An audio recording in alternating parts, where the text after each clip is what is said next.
అయితే నిన్న ముఖ్యమంత్రి కేసీఆర్ గారు, అంటే మాజీ ముఖ్యమంత్రి సార్, ఇంకా మనకి ఇంకా ఆయనే అనుకుంటున్నాం పొరపాటున.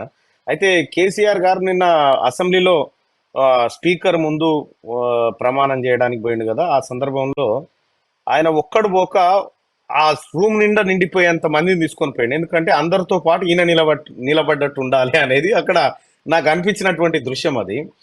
ఎందుకంటే ఒక్కడే నిలబడితే చూసిరు కదా, కాంగ్రెస్ పార్టీ అధికారంలోకి వచ్చి కేసీఆర్ని ఎట్లా నిలబెట్టిందో ఒక దళితుడు ముంగట అనేటువంటి ఒక వాతావరణం లేకుండా ఆయన చుట్టుముట్టు కొన్ని పదుల సంఖ్యలో మంది నిలబడి అందరిలో పాటు ఈయన నిలబడడం అనేటువంటి వాతావరణం అంట అక్కడ ఉంటే, అక్కడ పక్కన ధర్మపురి ఎమ్మెల్యే ఎవరైతే అడ్లూరు లక్ష్మణన్ ఉందో లక్ష్మణన్న నిలబడడం, లక్ష్మణన్న కూర్చోవడం, శాసనసభ వ్యవహారాల మంత్రి శ్రీధర్ బాబు గారు కూర్చోవడం, స్పీకర్ గారు కూర్చోవడం, ఇదంతా కొద్దిగా కన్నుల విందుగా అనిపించింది చూస్తూ ఉంటే.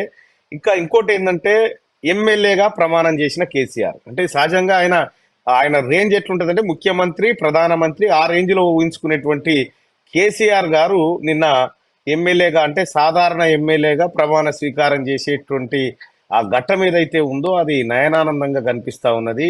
ఒక అహంకారం దిగొచ్చి, ఒక అహంకార పూరితమైనటువంటి ఆ ఫకర్ దిగొచ్చి మోకరిల్లినట్టుగా అనిపిస్తా ఉంది నిన్నటిది వాతావరణం చూస్తూ ఉంటే.